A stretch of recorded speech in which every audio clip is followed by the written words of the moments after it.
sabemos que el agregado fino, que es el ripio, y el agregado grueso. ¿Cuál es la diferencia? O sea, ¿de dónde se puede decir que son finos y dónde se puede decir que son agregados gruesos? Los agregados finos son los que pasan el tamiz 200 y son menores a la malla número 4, que vendría a ser 1/4 de pulgada. Más o menos sería desde el tamiz mayor al tamiz 200, que es igual a 0.2 milímetros, y la malla número 4 equivale a una separación de 6 milímetros o 5 milímetros. Entonces, el rango de diámetro de agregado de arena que pasen eso se considera agregado fino. Y los agregados gruesos son los que pasan, o sea, los de la malla número 4 en adelante, ¿no? Malla número 4, hasta, bueno, algunos hasta 2 pulgadas, otros 1,5 pulgadas, dependiendo cómo uno define el tamaño máximo del agregado grueso. El tamaño máximo del agregado grueso debería ser más o menos el 80-90% de los agregados, o sea, que tenga que pase, ¿no? Que pase por esa malla de 1 pulgada, 2 pulgadas, el 80%. Y el resto, bueno, se desecha. Esto por condiciones constructivas, o sea, las condiciones constructivas para los materiales. Eso lo vamos a ver entonces, los detalles de todas esas cosas los vamos a ver en el PowerPoint que ya tenemos resumido ahí. Vamos a ver el PowerPoint.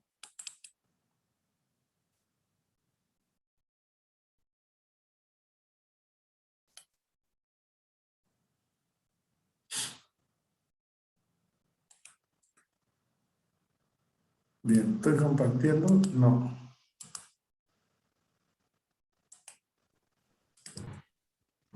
Esto fue lo que vimos ayer, ¿no? El módulo de rotura, cómo se transformaba a diferentes unidades. Vimos cómo se encontraba lambda, que es el coeficiente para distinguir un hormigón llano o un hormigón de tipo normal. La resistencia al corte no vimos.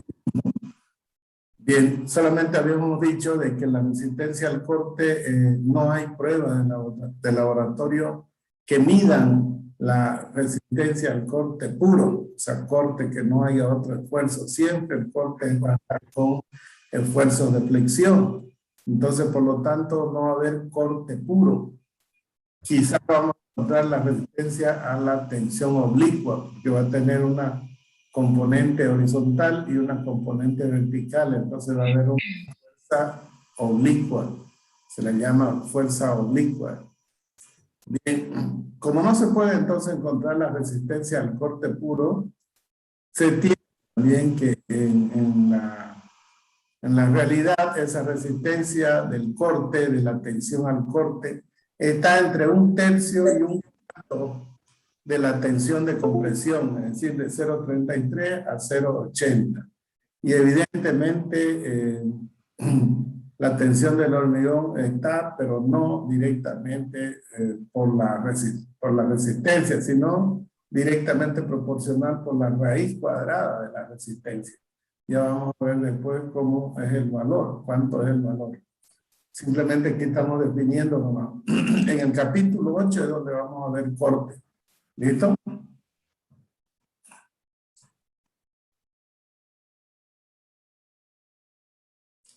Muy, vamos a seguir viendo. Ahí, lo que decíamos, los agregados se usan en concreto y ocupan aproximadamente 3/4 partes del volumen del concreto. O sea, la arena y el ripio ocupan las 3/4 partes. Y la 1/4 parte entonces estaría ocupado por el agua y el cemento. ¿Ya? Para que ustedes tengan idea, 3/4 partes lo ocupa la arena y el ripio o la grava. Y 1/4 parte lo ocupa el cemento y el agua. Bien.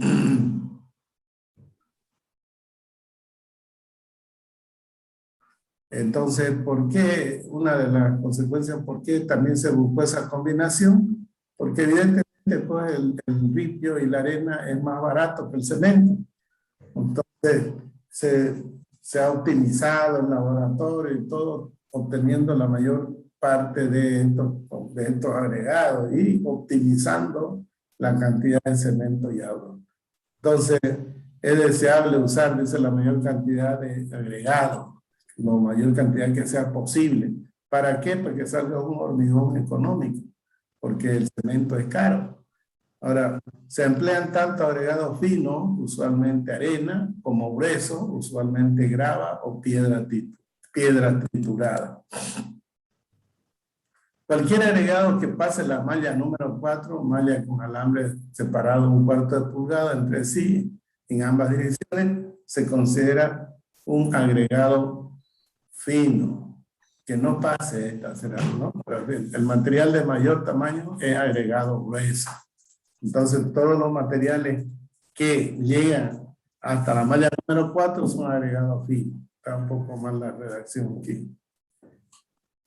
Y los agregados de mayor tamaño se los consideran los agregados gruesos. Permítanme un...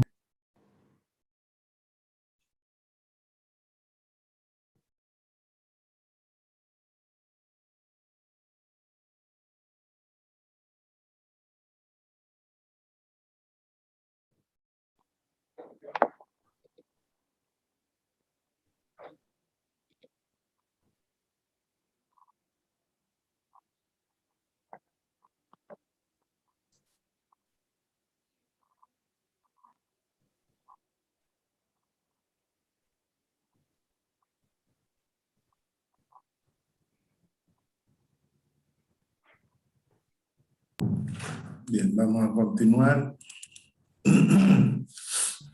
Ahora, los tamaños de los agregados que pueden usarse en el concreto reforzado están especificados en la sección 3.3.2 del código ACI 318.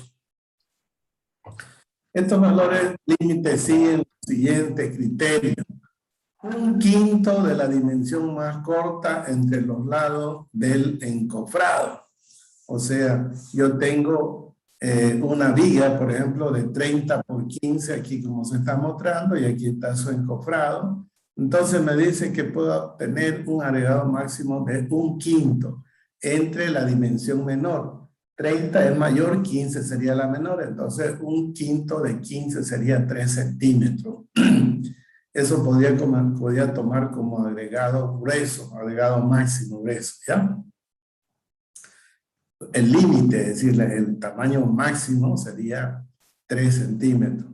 Después también hay otro criterio, 1/3 del espesor de la losa. Si yo estoy utilizando losa, así como vemos acá, y tiene un espesor de 15, entonces 1/3 de 15 sería 5 centímetros.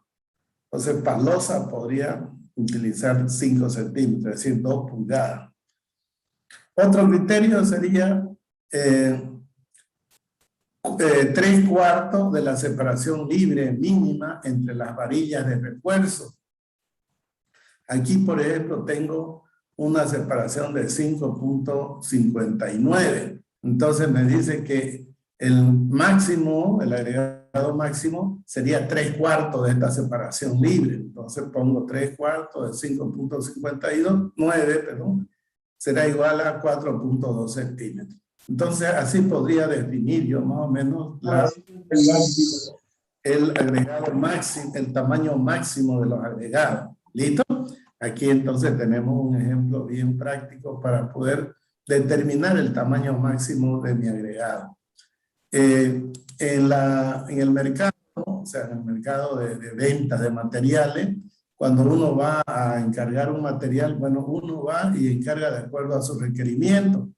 Si yo tengo, por ejemplo, unas estructuras muy armadas, que hay poca separación, seguramente voy a tener agregados máximos bien pequeños, ¿no? Se pueden tener agregados máximos de media pulgada, agregados máximos esos serían de 12, agregado máximo de 20 milímetros, agregado máximo de 25, vendría a ser ese de 20, es de 3/4 de pulgada. Podría ser agregado de 25 milímetros, equivale al agregado de 1 pulgada. También podemos pedir agregado de 1,5, de 1/4 y agregado de 2 pulgadas, incluso hasta agregado de 2,5 podemos pedir. Y entonces nos venden esa granulometría. Esa granulometría, de lo que yo le estoy diciendo de tamaño máximo, lo podemos pillar en los libros de tecnología del hormigón. Ya acá en este libro no proporciona ni uno, pero hemos quedado de ver el ACI 310, ¿no es cierto? El otro día, no he tenido tiempo, para averiguar las dosificaciones, tamaños máximos, las curvas, ahí nos van a mostrar las curvas. Lo voy a investigar, se lo voy a pasar y se lo voy a, para que ustedes lo tengan también, ¿no? Pero seguramente ya lo han estudiado en tecnología, pero de todas maneras hacemos un recuerdo. Bien. Los agregados deben ser duros, fuertes, durables y limpios, ¿no? Si se encuentran en ellos polvo u otras partículas, pueden interferir en la adherencia entre la pasta del cemento y los agregados. Si yo tengo un agregado, por ejemplo, con arcilla, o un agregado que tenga suciedad, otro limo o algo, cuando se mezcle, entonces no va a haber una perfecta adherencia entre el cemento y esto agregado, la pasta de cemento, que es el cemento y agua, que es precisamente la que lo va a unir. Cuando entra, esa pasta entra en su reacción química y lo envuelve a estos agregados, al agregado grueso, entonces se adhieren perfectamente a él. Por eso es que forma una roca perfecta, una roca artificial. Pero si el agregado está sucio, si el agregado tiene arcilla, si tiene limo, ¿no? Con algo de plasticidad que está pegado al ripio, entonces no puede interferir en eso, ¿no? Y esa falta de adherencia hace que tenga menos resistencia al hormigón. Cuando se compran los agregados, uno se fija que estén limpios ya. Hay veces le venden agregados con arcilla, a mí me ha pasado. Uno compra de todos los dragueros, por ejemplo, como ellos lo lavan ahí en su draga, pero hay veces sale algunas piedritas con arcilla y hay veces sale harta. Hay lugares donde hay harto material con arcilla. Hay que tener cuidado con eso, ir a mirar antes de comprar, ir a ver el lote de ripio, tirar una mirada, escarbar un poco. Claro, no se van a enojar un poco, pero mírenlo ustedes bien. Y si tienen mucha arcilla, bueno, compren de otro. Eso es importante, ¿ya? Vayan ustedes, miren, ¿no? A veces uno dice, no, llama por teléfono, nomás ahí dice, vendemos ripio, y le traen el ripio. Entonces uno tiene que ir a mirar de dónde todo, y de ahí recién encargar, ¿ya? Al menos si va a construir harto, ¿no? Por ejemplo, va a ser harto vaciado en cemento, vaciado de zapatas, todas esas cosas, y son varios cubos. Es preferible ir a mirarlo. Luego, la resistencia del agregado tiene un efecto importante en la resistencia del concreto. Y las propiedades de los agregados afectan considerablemente la durabilidad del concreto. Bien, la durabilidad del concreto es cuánto tiempo va a estar, va a durar el hormigón. No se va a agrietar, no se va a desgastar. Entonces, mucho tiene que ver la dureza del material, en primer lugar. Segundo lugar, tiene que ver el diseño del hormigón. La cantidad de cemento que se le va a echar, la pasta que se dice, el agua y el cemento. Hemos visto anteriormente, sí, también si le echamos mucha pasta, va a tener mucha,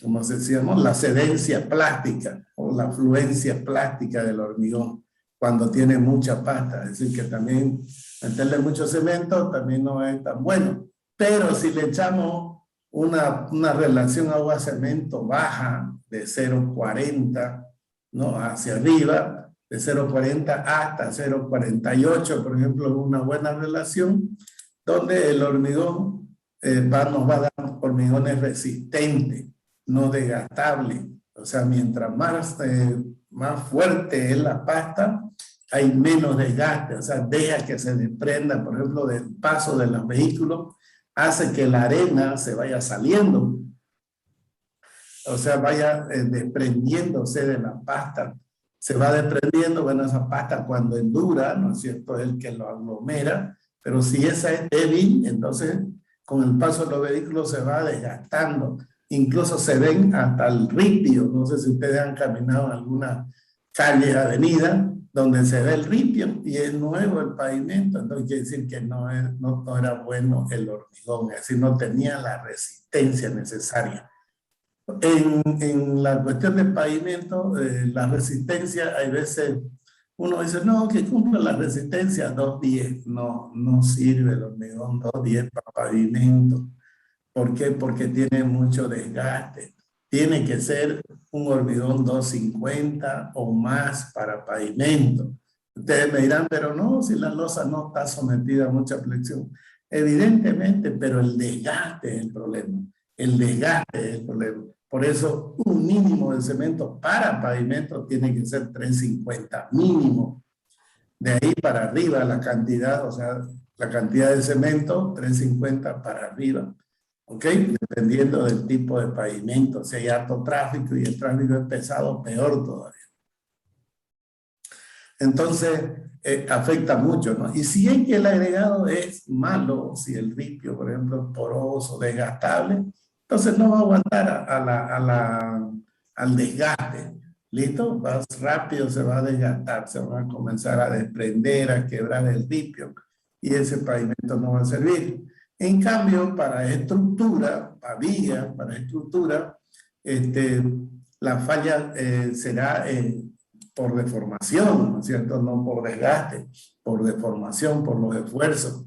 Será, si son blandos, entonces va a tener deformaciones y puede fallar porque pierde resistencia también, porque el agregado tiene buena dureza, entonces puede fallar. Es decir, cuando uno rompe la probeta, en laboratorio hay dos tipos de fallas que van a ver ustedes.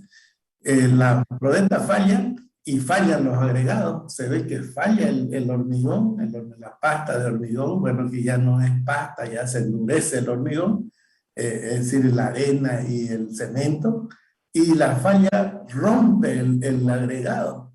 Rompe el agregado y rompe el hormigón y uno ve, por ejemplo, las dos caras que han roto de la probeta y ve que hay en una parte está el agregado, un pedazo de agregado y en otra también. Eso quiere decir que los agregados tienen la misma resistencia de la mezcla. Otra falla es cuando comienza y falla la probeta, uno abre y mira las caras de la rotura, donde ha roto, donde ha fisurado la probeta, y ve que alguna piedra, por ejemplo, está enterita, y en el otro lado ha quedado el hueco nomás de donde estaba la piedra. O sea, así, eso quiere decir que el hormigón es poco resistente y la resistencia del agregado es mayor. ¿Listo? Entonces, ¿qué es lo que tenemos que alcanzar? Que más o menos nuestro agregado y la pasta, es decir, el cemento con los agregados finos, más o menos tengan la misma resistencia. ¿Listo? Pero de nada sirve ustedes meter harto cemento si los agregados son malos. O sea, no vamos a conseguir nada porque igual va a romper. No se olviden que ocupa las 3/4 partes, ocupa el río y la arena. Entonces no nos va a dar buen hormigón. Por eso le decía yo al comienzo, cuando hicieron Puerto Paila, un amigo que trabaja allá me decía, no pudimos alcanzar 400 kilos por centímetro cuadrado para el hormigón pretensado de los cajones del puente de Puerto Paila. Entonces lo que hicimos fue ir a traer agregados de Entre Ríos, de Cochabamba, cerca del límite entre Santa Cruz y Cochabamba. Ahí fuimos y trajimos y con ese agregado pudimos alcanzar la resistencia de 400 kilos por centímetro cuadrado. Entonces era porque el ripio era muy débil de acá, muy poroso, muy débil, entonces no podían llegar a esa resistencia. Bien, los concretos con resistencia a los 28 días iguales o mayores a 2.500 libras equivale a 176 kilos por centímetro cuadrado, ¿no? Estos hormigones. y peso seco al aire igual, ¿no? O menor a 115 libras, es decir, 1843,8 kilos por metro cúbico, se denominan concretos estructurales de peso liviano. ¿Listo? Cuando los concretos entonces tengan 1800 kilos, 1850, pongamos redondeando 1844, para abajo, si pesa eso el hormigón, entonces lo denominan concreto de peso liviano, concreto de peso liviano. Y ahí es donde entra entonces ese lambda que habíamos estudiado para considerar en los valores de tensión, en los valores del módulo a rotura del hormigón, entra el lambda. Entonces ahí vamos a ver que de aquí para adelante ese lambda entra en toda la fórmula de ACI. Bueno, los agregados usados para estos concretos están hechos con pizarra expandida de origen volcánico o arcillas cocidas o escoria. Es decir, estos hormigones livianos se los puede hacer de cascote, eso es arcilla cocida, los cascotes que tenemos, sobrones de ladrillo, picados, todas esas cosas. Eso me van a dar este tipo de hormigón de peso de 1844 por ahí, o más bajo todavía hay veces. Entonces de eso se hacen, o se lo construyen con ripio de menor resistencia y más liviano. La pizarra que nosotros le llamamos las piedras laja, podemos picar piedras laja, sabemos que las piedras laja no son muy resistentes, son más livianas, pero un poquito más pesada que el cascote, por ejemplo, ¿no? Pero nos dan estos tipos de hormigones de baja resistencia, más livianos, y a veces no se requiere mucha resistencia también hay veces, ¿no? Y se puede utilizar hormigones livianos. Bien, ahí es donde se le da uso también a los cascotes. Aquí está la arcilla cocida, ¿no? O escoria de horno de fundición, pero no tenemos nosotros eso. La escoria de horno de fundición nos da unas pepitas de acero que son débiles también, a veces con la mano no la deshace. Esa escoria a veces se utiliza también para hormigones. Bien, cuando se usan materiales de peso liviano, peso ligero, tanto para los agregados finos como para los agregados gruesos, el concreto resultante se denomina de peso ligero global, o sea, de peso liviano global. Si se usa arena para agregado fino y el agregado grueso se reemplaza con agregado de peso ligero, el concreto, o sea, arena, sin decir arena fina, ¿no? Solamente el agregado grueso sería el ligero o el liviano. El concreto resultante se denomina concreto de arena y peso ligero. O sea, tiene arena, pero el componente de agregado grueso es liviano. Los concretos hechos con agregado de peso ligero no son tan durables o rígidos como los hechos con agregado de peso normal. Por supuesto, ¿no es cierto? Nunca vamos a comparar un hormigón de cascote, por ejemplo, que un hormigón de grava. Entonces va a ser menos rígido, menos durable, pero en algunas ocasiones no queda otra que utilizar eso. Creo que el Colegio La Salle de Trinidad, no sé si hay algún trinitario en el curso, creo que lo hicieron con cascote. Yo hice el cálculo estructural, pero me dieron el dato que iba a ser de cascote, entonces yo lo hice con una resistencia de 140 kilos por centímetro cuadrado. El diseño de las vigas, columnas, zapatas, todo eso. Y bueno, la construcción ya no vi, solamente vinieron acá, me contrataron los exalumnos de la Salle de allá, y yo hice el cálculo estructural, bueno, y lo construyeron así. No he ido a verlo, pero sé que está construido y hace bastante tiempo que está funcionando. Entonces, son una construcción de agregado de peso ligero, de arena y agregado de arena de peso ligero. O sea, tiene arena buena, pero el agregado grueso es cascote, con arcilla cocida. Durabilidad de lo concreto. La resistencia a la compresión del concreto puede ser afectada por la exposición a condiciones de congelamiento y de hielo. O sea, un hormigón que esté, por ejemplo, podemos decir, en una zona donde se congela y luego descongela, ese ciclo de congelamiento y descongelamiento es uno de los peores enemigos del hormigón.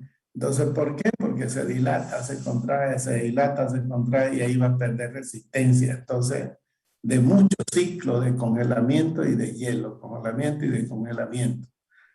También cuando está en presencia de productos químicos tales como los descongeladores o sulfato, o sea, hay productos químicos para descongelar y hay sulfatos.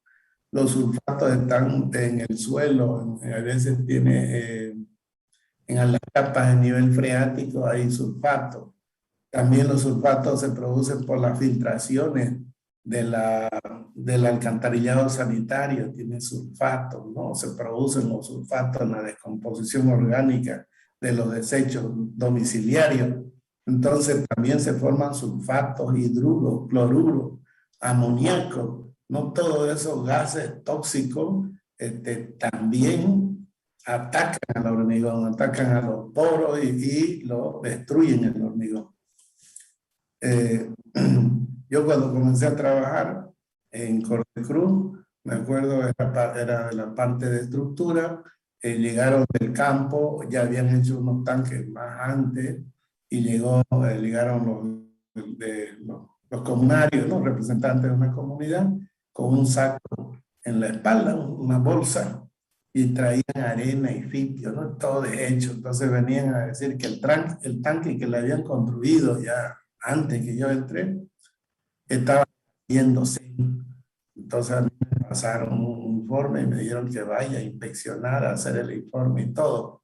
Entonces yo fui, lo primero que hice fue llevarme al del laboratorio, ¿no? Al técnico de suelo y todo, le dije que saque muestra y todo, sacó muestra, me hizo un análisis de suelo y le dije también que saque muestra de la humedad que tenía, qué componentes tenía, y determinaron que tenía sulfato. Estaba contaminado con sulfato, seguramente por ahí había alguna parte donde había sulfato. Y ese agua iba por afuera iba y estaba en el nivel freático. Entonces el tanque se estaba deshaciendo, o sea, lo ablanda y lo deshace, ¿no? Y vimos, ya no estaba en funcionamiento el tanque, por eso es que reclamaba la comunidad. Y fuimos y vimos y con las manos hicimos y se desgranaba, se desgranaba. Entonces con el tiempo, en presencia de los sulfatos, el hormigón se deshace, pierde su resistencia y todo. ¿Listo? Entonces lo que hicimos fue hacer un diseño, luego hicimos el diseño del tanque para resistencia al sulfato. Entonces vimos qué era lo necesario colocarle al hormigón para que sea resistente al sulfato. Una de las condiciones era aumentar un poco más de cemento y pusimos algunos aditivos más también para ayudar a que sea resistente al sulfato. Entonces eso es importante, ¿listo? Cuando ustedes estén haciendo tanques enterrados, estén haciendo zapata, pilote, todas esas cosas, saber también el agua, qué contenido tiene el agua, o sea, qué componente químico tiene el agua. Siempre no se olviden, no solamente es el suelo, también hay que ver qué agua, o sea, qué contiene el agua del nivel freático. Hay veces también están contaminados de alguna industria o de alguna, ¿cómo se llama? Curtiembre que botan sus desechos, son dañinos. Eso tienen componentes de sulfato también. Los desechos de la curtiembre, las aguas hervidas, ¿no?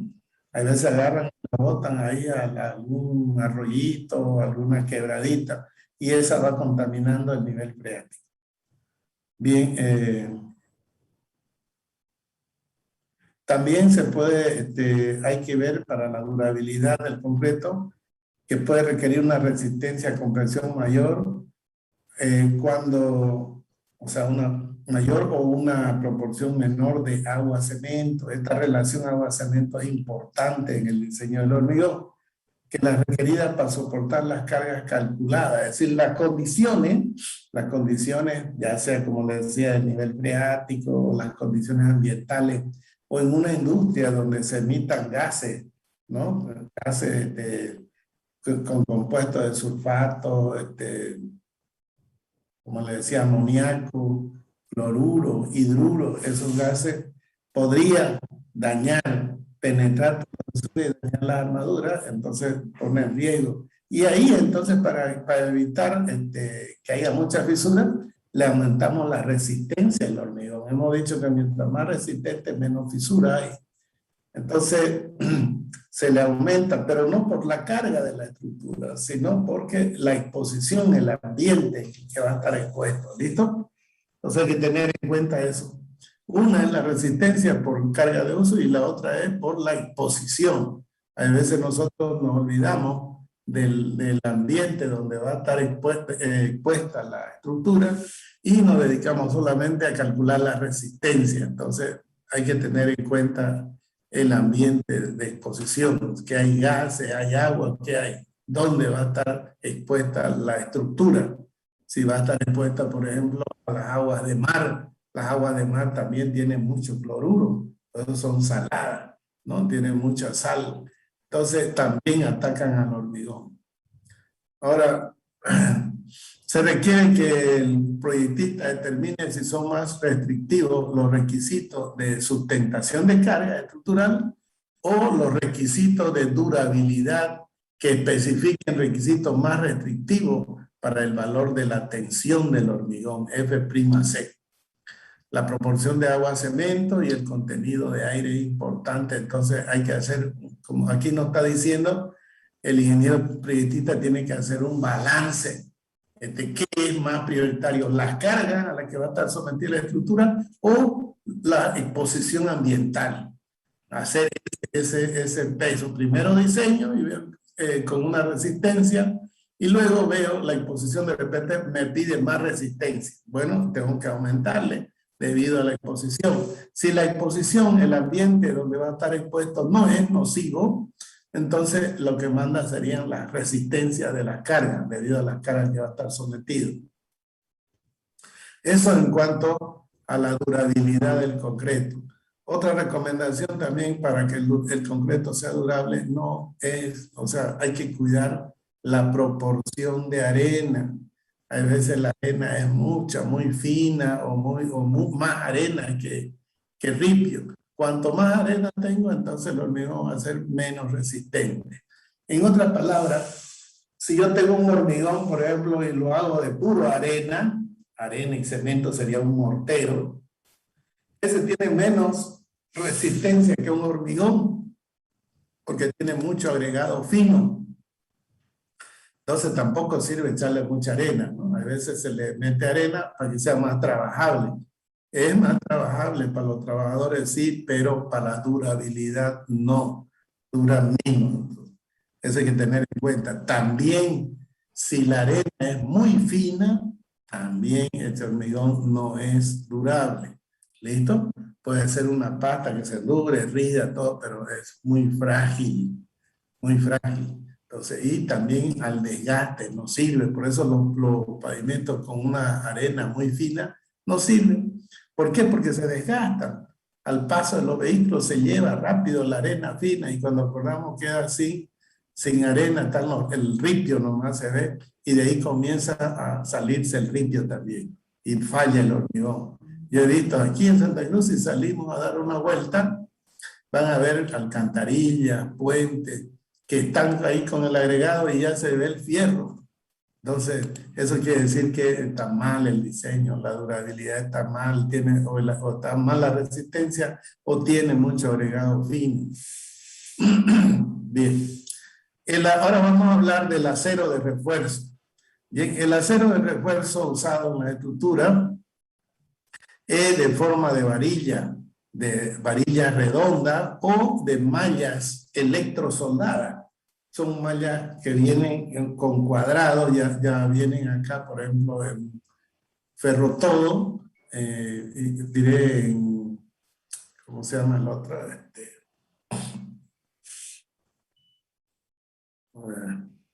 Bueno, ferrotodo y los otros vendedores de acero estructural traen esas mallas, ¿no? Mallas, por ejemplo, de 15 por 15, de 20 por 20, 25 por 25, es el cuadro que forman ellas, porque son ortogonales, varillas ortogonales.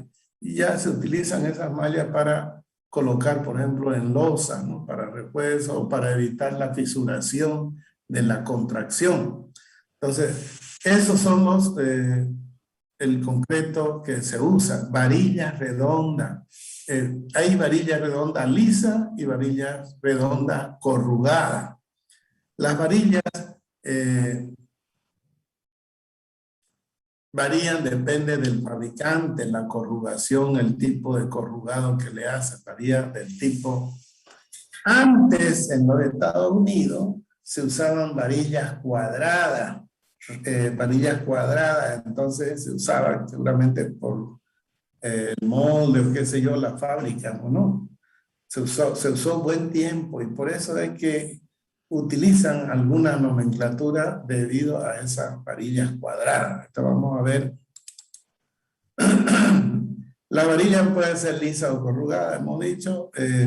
Las varillas corrugadas que tienen protuberancia en su superficie, los patrones difieren según el fabricante. Para aumentar esta protuberancia que tienen o esa corrugación que le llamamos corrugada, es para aumentar la adherencia entre el concreto y el acero. Se usan casi todas, en todas las aplicaciones, estas varillas. ¿Ya? Las varillas corrugadas se usan para vigas, para losas, se utilizan para pavimento. Entonces se utiliza en todas las aplicaciones esta varilla. ¿Por qué? Porque tienen mejor adherencia entre el concreto y el acero. Es importante la adherencia también que hay entre el concreto y el acero. ¿Listo? Bien, los alambres corrugados, es dentado y no son con protuberancias por laminado. Es decir, los alambres no tienen esa protuberancia, pero son corrugados, pero lo apretan, o sea, y le dejan una corrugación. Entonces siempre vamos a ver que hay corrugación. Ustedes van y lo miran, lo tientan, tienen nomás su corrugado, pero no tienen protuberancia, sino más bien son apretados y le dejan un corrugado. Entonces son hechos así de esa manera. Las varillas lisas no se usan con frecuencia, ¿no? Excepto para rodear las varillas longitudinales, sobre todo en columna. Es decir, las varillas que no son corrugadas se pueden utilizar para estribo. Estribo son el acero que va transversal a la varilla de flexión, ¿no? En las columnas, por ejemplo, ustedes ven que le ponen un fierrito que lo va rodeando a los fierros resistentes longitudinales. En esas varillas se puede utilizar varillas lisas. ¿Listo? Se pueden utilizar también en vigas, se pueden utilizar varillas lisas. Acá en Santa Cruz ya no se utiliza solamente, lo utilizan los soldadores. Para hacer tinglado se utiliza mucho estas varillas lisas. ¿Por qué? Porque tienen son hechas con una capacidad de resistencia a la soldadura. Es decir, no pierden su resistencia, su capacidad mecánica cuando se lo calienta, ¿no? No pierden. Entonces, o pierde menos, podríamos decir. No podríamos decir que no pierde. Bien, las varillas que se utilizan en la norma ACI y en Estados Unidos vienen numeradas. Viene el número 3, vienen desde el número 2 en realidad. 2, 3, 4, 5, 6, 7, 8, 9, número 10, número 11, número 14 y número 18. Bien, a veces lo van a ver así ustedes, El RAM element, por ejemplo, cuando uno está haciendo diseño de hormigón, le dice, ¿no? ¿Qué tipo de, qué sistema va a usar? ¿Sistema USA, le dice? O sea, el sistema americano, o sistema SI. Entonces uno elige, cuando pone SI, esto ya se convierte en, no en números, sino se convierte en milímetros. Bien, pero vamos a aprender cómo, a qué se refiere, a qué diámetro se refiere esto que vienen numeradas. Porque van a ver ustedes en el libro, los ejercicios del libro, muchos se refieren a estos números. O sea, número 3, número 5, número 9. Vamos a ir conociéndolo entonces. Desde el número 3 hasta el número 8, su diámetro de esta varilla son 3 octavos. O sea, el número 3 quiere decir 3 octavos. El número 4, 4 octavos. El número 4 vendría a ser el de, si yo simplifico, un cuarto es 1, un cuarto de 8 es 2, sería la de media, ¿no es cierto? Entonces aquí tendríamos una barra de media pulgada, de diámetro media pulgada.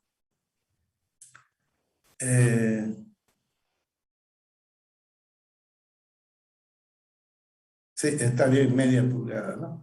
Ahora, no, está mal. 4 octavos, a ver, calculemos, me he equivocado aquí. 4 dividido entre 8, me da 0,5. 0,5 multiplicado por 2.54, me queda 12. Sí, eso está bien. Entonces, cuando tenemos el número 3, número 4, número 5, si digo número 7, quiere decir que su diámetro es 7 octavos. Si nosotros calculamos el diámetro y aplicamos pi por diámetro al cuadrado dividido entre 4, obtenemos este área de acá. Este área de acá, ¿listo? Por ejemplo, el diámetro 8 sería de 1 pulgada, ¿no es cierto? Hagamos entonces, 1 pulgada tiene 2.54. 2.54 dividido, perdón, 1 pulgada directamente sería pi. Hagan ustedes pi.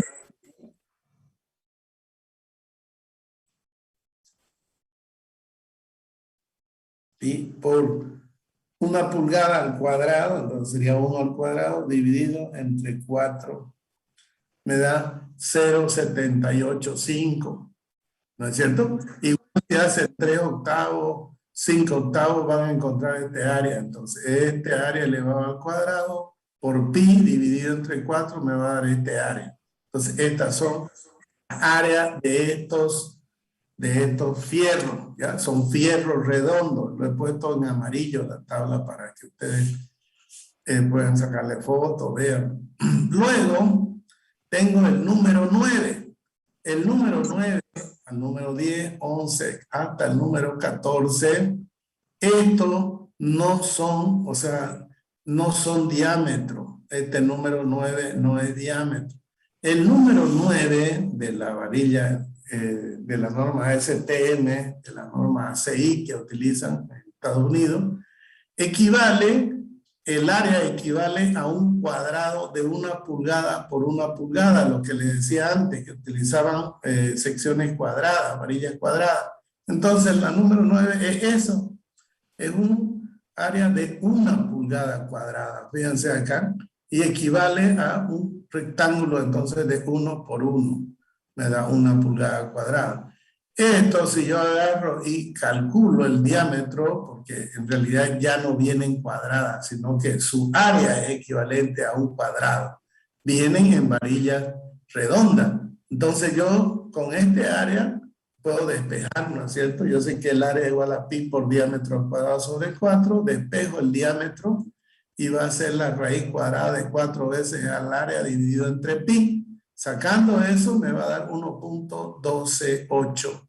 Este sería su diámetro en pulgadas, entonces, de esta barra, ¿ya? Y es una barra redonda, pero su área es el equivalente de 1 por 1. Luego, la número 10 sube su lado del cuadrado, sube 1 octavo de pulgada. Entonces sería 1 pulgada, 1/8 de pulgada, y acá 1 pulgada, 1/8 de pulgada. Ese sería el área. Si ustedes multiplican, vayan haciéndolo con su calculadora, tienen 1/8, ¿no es cierto? 1/8. Entonces, si lo elevamos al cuadrado, eso, por pi, dividido entre 4, tengo un área de, esto, 1 más 1/8. Entonces, me da 1.125 el lado. Entonces, eso, si lo elevo al cuadrado, multiplicado por 4 y dividido entre pi, me da 1. El área no me está saliendo bien. A ver, háganlo ustedes. 1.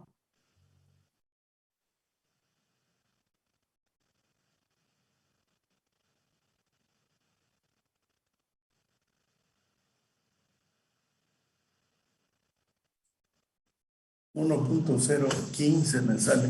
¿Cuánto le sale a ustedes? 1/8 sale 0.12 más 1. Tengo entonces 1.125.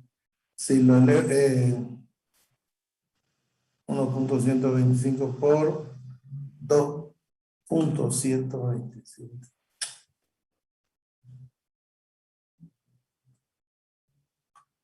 Un octavo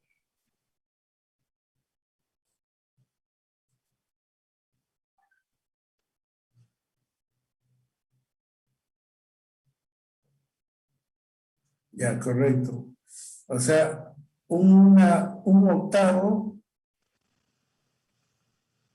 más 1, entonces me daría 1.125, lo elevo al cuadrado y eso me da 1.2656, o sea, redondeado sería 1.26. El diámetro será la raíz cuadrada de 4 veces este área dividido entre pi. Ese diámetro me sale 1.269. Entonces, igual el 11 aumenta 1/8. Entonces, 1/8 más 1/8 me da 2/8. 2/8 es 1/4. Entonces me sale de un lado de 1/4 por 1/4. Ese sería su área. Entonces hacemos igual 1 dividido entre 4 más 1. Me da 1.25, lo elevo al cuadrado y me queda 1.5625. Redondeado sería 1.563 el área. El diámetro será igual a la raíz cuadrada de 4 veces este área dividido entre pi. Me da 1.41. El del número 14. Fíjense que el área del 11 tendría que ser el 12, el 13. Entonces sigo aumentándole 1/8.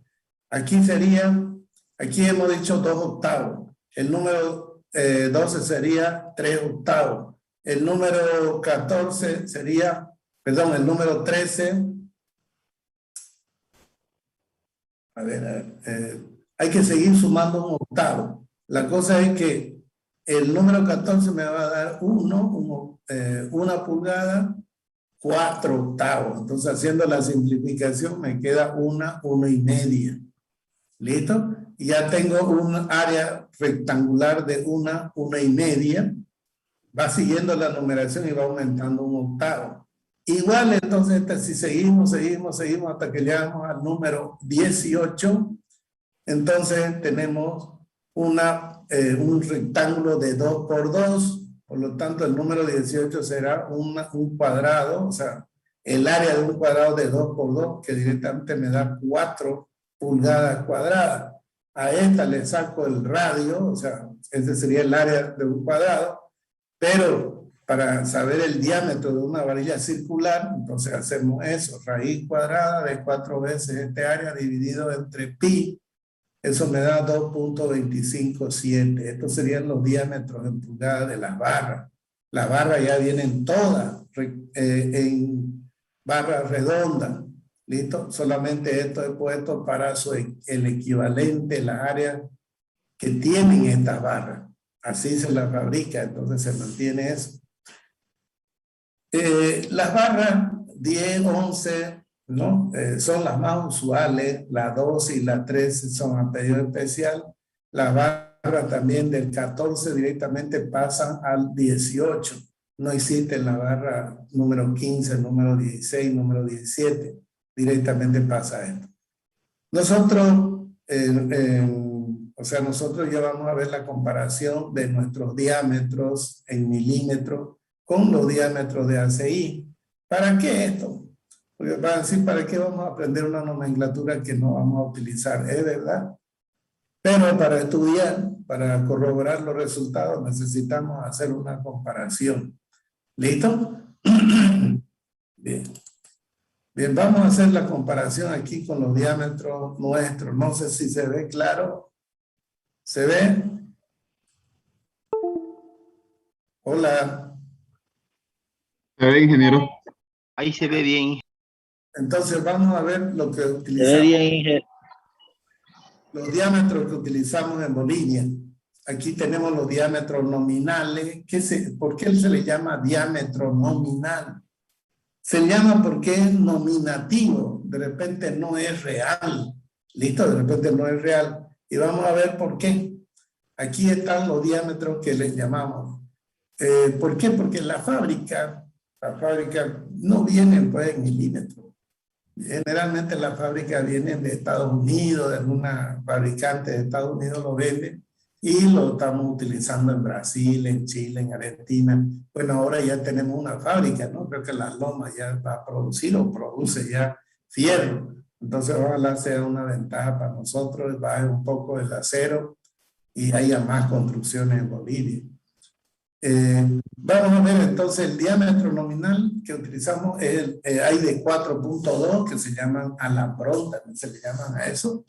Vienen en barra o a veces vienen en rollo, 4.2 milímetros. Tenemos el diámetro 6 milímetros, 8, 10, 12, 16, 20, 25 y 32. No hay más diámetro para usar aquí en Bolivia, al menos, o que llegue aquí a Bolivia. ¿No? Ahora vamos a ver, no sé, la loma, habría que ir a ver los catálogos hasta qué diámetro va a producir. Bien, pero los diámetros real de estas barras nominales, en esta es la 316, el diámetro en pulgadas es 316. Entonces, en milímetros, realmente si convertimos, tienen máquina, hagan la operación, dividan 316, 3 dividido entre 16, ¿no? Vamos a tener 0.1875. Si multiplicamos por 25.4, que es los milímetros que tiene una pulgada, obtenemos que es 4.76 milímetros, ¿nos da eso? Entonces su diámetro real sería de 4.76, ¿ok? Entonces, su área va a ser diferente al área que yo calcule de este diámetro nominal. Aquí calculo con el diámetro nominal, por ejemplo, calculemos el área, sería pi por diámetro al cuadrado sobre 4. Entonces tengo pi por diámetro que sería 4.2 al cuadrado dividido entre 4. Eso me da...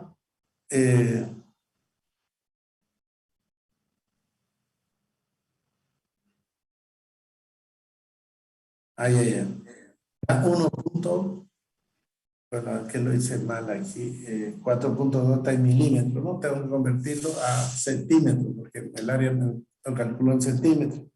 Entonces sería pi por el diámetro en centímetros, sería 0.42 al cuadrado dividido entre 4. Eso me da 0.138.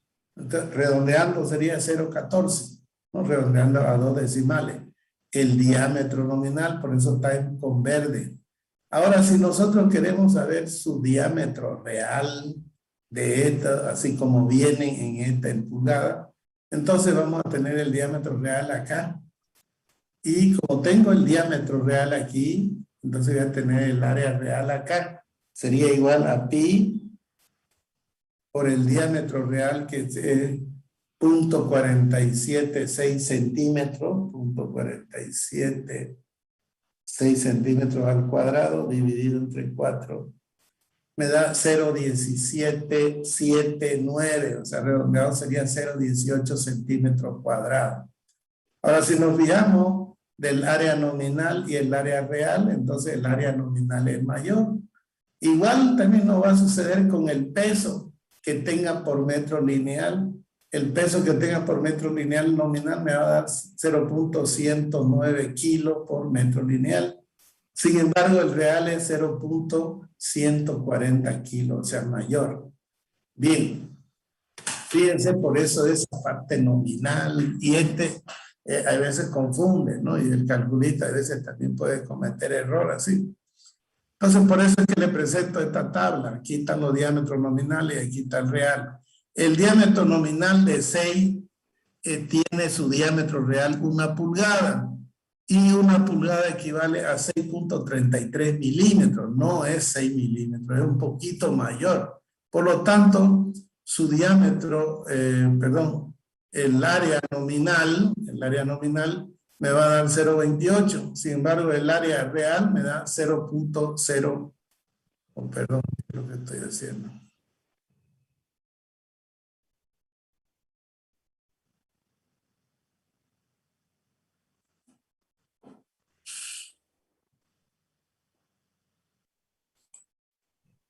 Este es el diámetro real, ¿no? Por lo tanto, el diámetro real tendría que ser mayor.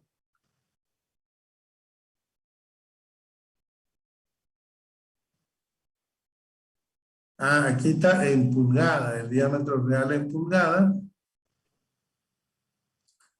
El área real, perdón, nominal, y el área real en pulgada y el área real en centímetros. Entonces aquí tengo el área real es 0,32 centímetros cuadrados y el área nominal es 0,28. En este no nos fijemos, esta unidad casi no la utilizamos, directamente ya convertido a milímetros acá. Entonces tengo 0,28 de área nominal y el área real es 0,32. Entonces es mayor. Ahora veamos el número 8. El número 8 equivale a 5,16 pulgadas. Ese sería su diámetro en pulgadas. El área nominal de 8, si yo calculo con 8 milímetros, el área nominal me da 0,50. Sin embargo, su área real me da 0,49. O sea, 5,16 equivale a 7,94 milímetros. Pero fíjense que ya lo redondeamos a 8. Por eso su área real en este caso da menor. El área real da menor que el área nominal. Ahí podríamos tener problemas, ¿no es cierto? Bien, el número 10 equivale al diámetro de 3/8 de pulgada. Este equivale a 9.53 milímetros. Fíjense, este sí que varía bastante. El número 10 que le llamamos nosotros nominal es 9.53 su diámetro, no es 10 milímetros. Entonces, menos. Por lo tanto, el área nominal del número 10 me da 0,79 y su área real me da 0,71. Fíjense que el área es menor entonces al área nominal. Luego el fierro de 12 milímetros, que vendría a ser de media pulgada, en realidad su diámetro es de 12.7 milímetros. Por lo tanto, el área nominal es 1.13 y el área real es 1.27. En este caso, el área real es mayor. ¿Listo? Después tenemos el fierro número 16. Este fierro número 16 es el de 5/8 de pulgada. Su diámetro equivale a 15.88 milímetros. No es 16, un poquito menos de 16. El área nominal me da 2.01 y su área real es 1.98. Entonces, en este caso es menor. El Phi de 20 o el de 20 milímetros, así le llamamos nosotros, Phi de 20, es el de 3/4 de pulgada. Ese 3/4 equivale a 19.05. Fíjense que no es 20 milímetros. Un poquito, digamos, varía en la parte de milímetros, ¿no es cierto? Con un poquito, casi 1 milímetro menos. Su área de esta nominal es 314. Su área real es 285. Entonces, menos área tiene el fierro. El de 1 pulgada, nosotros le decimos fierro de 25. 1 pulgada no tiene exactamente 25 milímetros. Tiene un poquito más, ¿no es cierto? Es 2.54, entonces sería 25.4 milímetros. Es un poco más grande que 25 milímetros. Su área real me da 491, el área nominal, perdón, 491. El área real me da 5.07 centímetros cuadrados. Fíjense la diferencia. Y el fierro de 32, FI de 32, llamamos nosotros, quiere decir FI de 32 milímetros, diámetro de 32 milímetros, equivale, o sea, es en realidad el fierro de un cuarto de pulgada. 1 pulgada más 1/4 de pulgada. Esta tiene un diámetro de 31.75, entonces esta no tiene 32, pero está cerca de 32 milímetros, ¿no es cierto? Pero es un poco más chica, entonces su diámetro nominal es 8.08, su diámetro real es 7.92 centímetros cuadrados. Muy bien, entonces ahí vemos la diferencia que hay y hay una tendencia de utilizar nomás los diámetros nominales. Y hay algunos libros que dicen, bueno, por los coeficientes y todas esas cosas también se llega, digamos, a los coeficientes de seguridad es para salvar las medidas en construcción, la medida constructiva. A veces los encofrados no dan exactamente la sección del hormigón, ¿no? Y ya vemos que el fierro también hay sus variaciones. Entonces, para eso entran los coeficientes de seguridad. Entonces, cubren todas estas. Y la tendencia es utilizar estos diámetros nominales, no estos diámetros reales. Pero si ustedes son calculistas, pueden tener su conversión y rápidamente elegir qué diámetro tomar y hacer su cálculo en función al real. Y una vez que están en el cálculo en función real, ya directamente utilizan el nominal. ¿Listo? Y así están haciendo un cálculo más real. En la cuestión de peso, para calcular presupuesto, el peso de la armadura, entonces el diámetro nominal también varía con el diámetro real. ¿Listo? Hay veces nosotros hacemos nuestro cálculo y vamos a Monterrey a comprar por tonelada. Cuando ellos meten ahí, meten los diámetros en pulgadas y me sacan otro peso. ¿Listo? Me sacan otro peso. Y uno dice, ¿por qué varía? Si yo lo he calculado todo, claro, porque yo estoy calculando nominal, diámetro nominal. Ellos tienen su tabla también y pueden pasarle a uno sus diámetros reales. Y también lo redondean a un decimal. Entonces, por eso va a variar su resultado con el resultado de ellos. Entonces, hay que hacer y ahí vamos a tener los diámetros. Muy bien, entonces aquí tengo la planillita esta que le va a ser útil. Y acá tenemos una, creo que es una comparación. Aquí tengo la tabla que se usa en Estados Unidos y tengo los diámetros en pulgadas, ¿no? Aquí, bueno, en lado a lado, si fuera el equivalente de un cuadrado. Aquí tengo el área en pulgadas, tengo los diámetros en milímetros, fíjense del número 3, tengo 9.57, el número 3 sería más o menos equivalente, su diámetro es 3/8, ¿no? El diámetro es 9.53, si vemos el diámetro 10, phi de 10 es 3/8. Entonces este vendría a ser, aquí está el diámetro de 3/8, sería el número 10, ¿no? Phi número 10. El número 2 sería el 2 dividido entre 8, vendría a ser 1/4. Sería el fierro de 1/4, que sería el fierro de 6, que le llamamos nosotros. El diámetro 6 es de 1/4. Su diámetro sería 6.35, ¿no? El del número 2.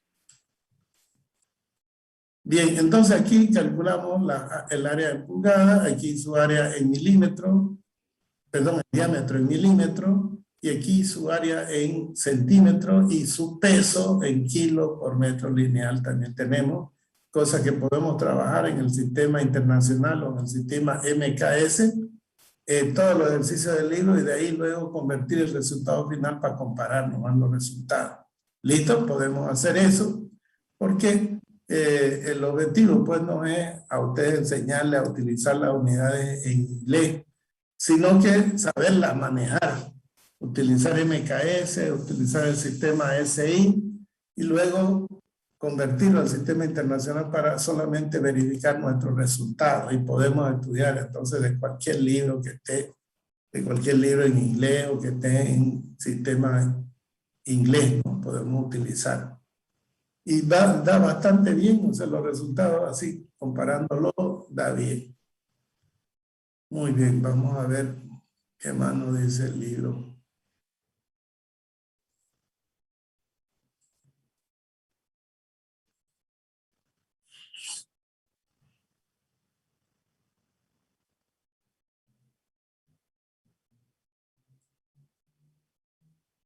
Acero de refuerzo son lo que estamos viendo, ¿no? Y aquí todo esto que habla y todas esas cosas es lo que le he explicado, pero léanlo de todas maneras, el número 1, el número 6, que son como varían. Ahora, mucho utiliza la ASTM, ACI, utiliza grados del acero. Quiere decir resistencia del acero, en otras palabras, la resistencia del acero. Y vienen así, grado 50, grado 60. ¿Qué quiere decir eso? 50 significa 50,000 libras por pulgada cuadrada. Grado 60 significa 60,000 libras por pulgada cuadrada. Entonces, cuando ustedes tengan un acero y le digan, por ejemplo, A30, quiere decir que es un acero de grado 30. Si es de grado 30, entonces su resistencia será 30,000 libras por pulgada cuadrada.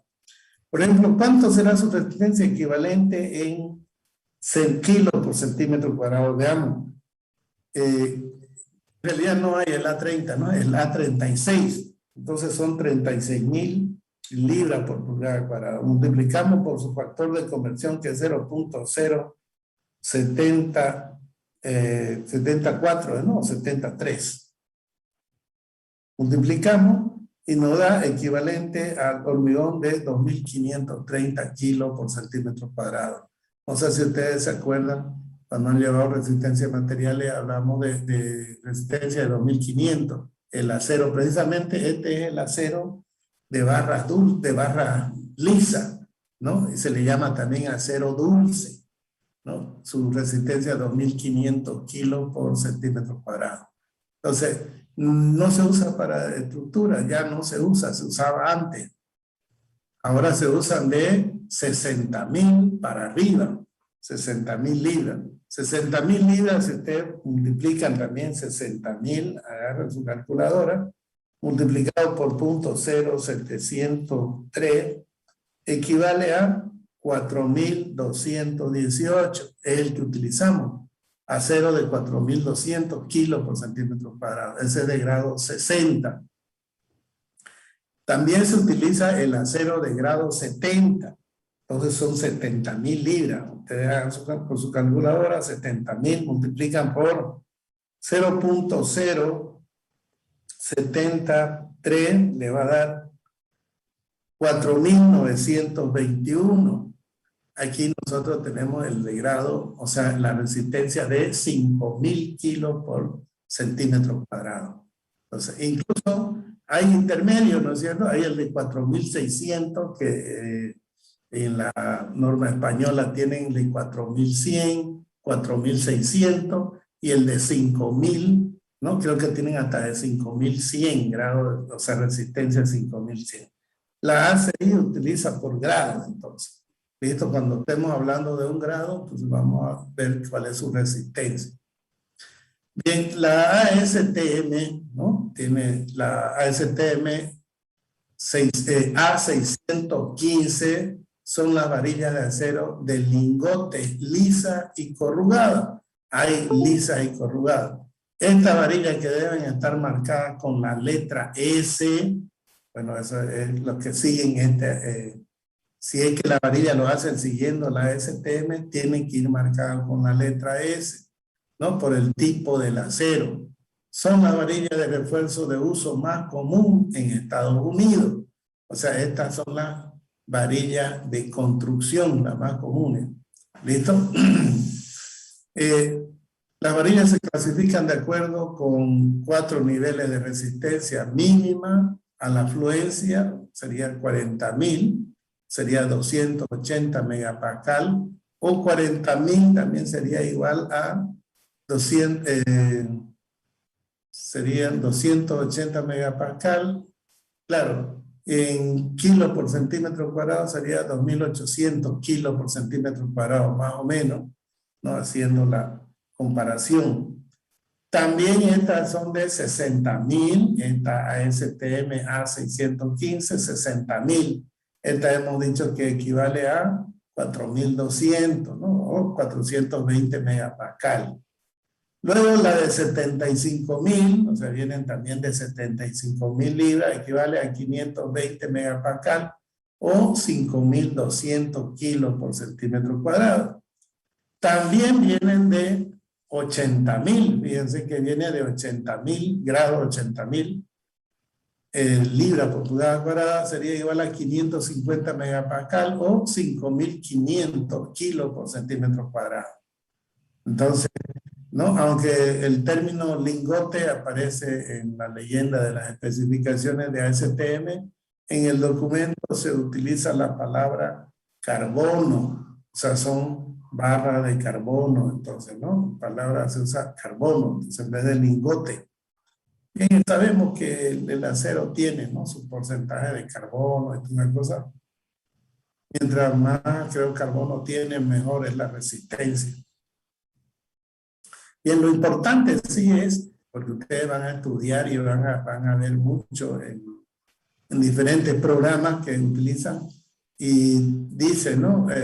Meter los materiales, entonces uno mete ASTM, varilla en ASTM 615. Es la más común para estructura.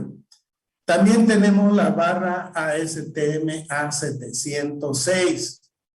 No es el grado, este es el A706. Es varilla lisa y corrugada de baja aleación.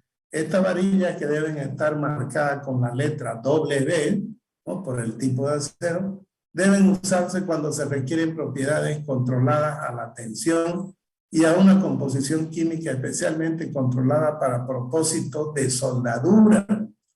Estas son las varillas lisas, entonces, ¿ya? La A706, apropiada para soldadura. Están disponibles, dice, en 2 grados. Los grados de 60.000 y de 80.000. 60.000 serían 420 megapascal o 4.200 kilos por centímetro cuadrado. Y de 80.000 equivale a 550 megapascal o 5.500 kilos por centímetro cuadrado. Están designados con grado 60 y con grado 80. También estas vienen entonces así. Después tenemos la varilla ASTM A996. Son varillas corrugadas de acero de riel o de acero de ejes. ¿Riel de qué? Riel de trenes y riel y acero de los ejes de trenes. Ustedes saben que en Estados Unidos han tenido trenes ya hace tiempo, entonces cuando sacan esos rieles en una gran cantidad de fierro, ese fierro, por no desperdiciarlo, lo hacen fundir y de ahí sacan barras corrugadas, entonces, ¿ya? Estas deben marcarse con la letra R, o sea, así están normados en Estados Unidos. Todas las barras que provienen de los rieles y de los aceros de tren, ¿no? De la acero de la locomotora y de las rieles por donde pasa la locomotora, todo esto debe llevar una letra R por el tipo de acero. Sabemos que los aceros de rieles y todo son duros. Si se producen varillas corrugadas para cumplir con ambos, ya sea con A615 y A702, para cumplir estos dos, si se producen, dice esa, deben llevar la marca S y W, o sea, la marca de las anteriores, S y W, ¿no? La ASTM le llama la A 1035 o 1035, ¿no? Son varillas de acero para refuerzo de concreto, de acero al cromo. No, esta es diferente, ¿no? Si es que se va a construir una que sea la combinación de las dos, lleva las dos letras. Ahora tenemos otro tipo de acero en Estados Unidos que es el A1035. Son varillas de acero para el refuerzo de concreto, de acero al cromo, ¿no? De bajo contenido de carbono. Fíjense que esto tiene cromo y es bajo el contenido de carbono. Vienen varillas corrugadas y varillas lisas. Estas varillas están disponibles en grado 100 y grado 120, o sea, son más resistentes todavía, ¿no? La del grado 100 equivale a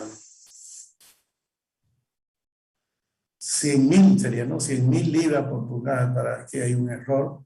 Ahí dice 10.000, son 100.000 libras por pulgada cuadrada, y la de grado 120 son 120.000 libras por pulgada cuadrada.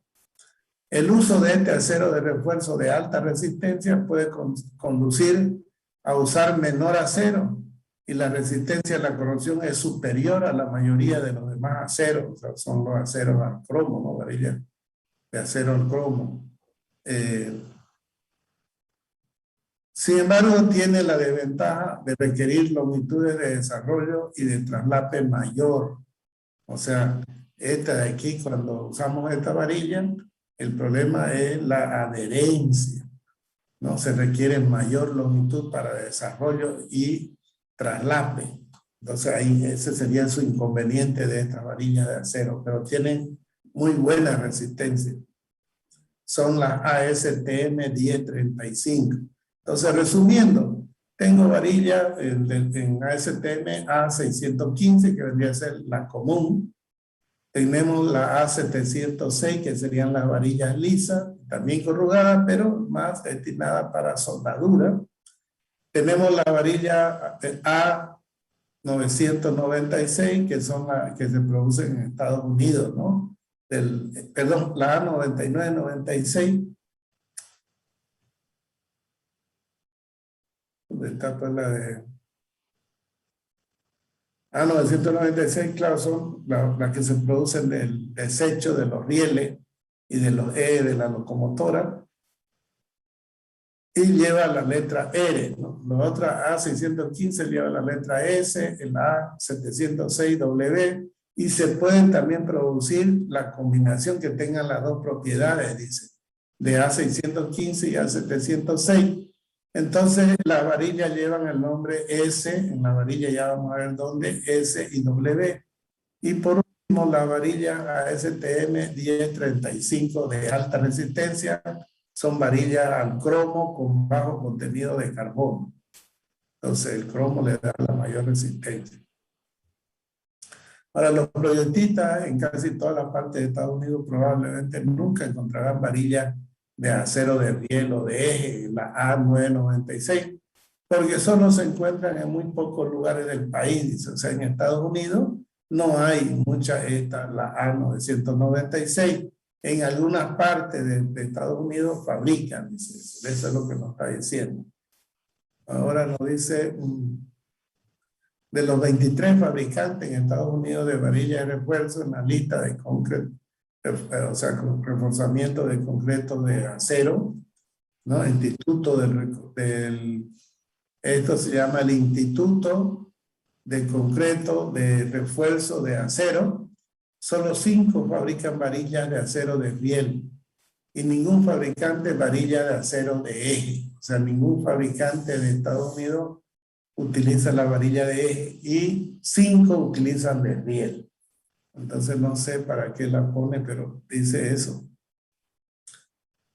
Después, casi todas las varillas de refuerzo cumplen con la especificación A615 y una gran parte del material usado para hacerla no es acero nuevo, sino acero fundido, recuperado. Entonces es por eso que se ven las chatarras esas que la apretan, la comprimen, lo funden y de ahí sale entonces la varilla A615, tal como el que proviene, dice, de carrocería, de automóviles viejos.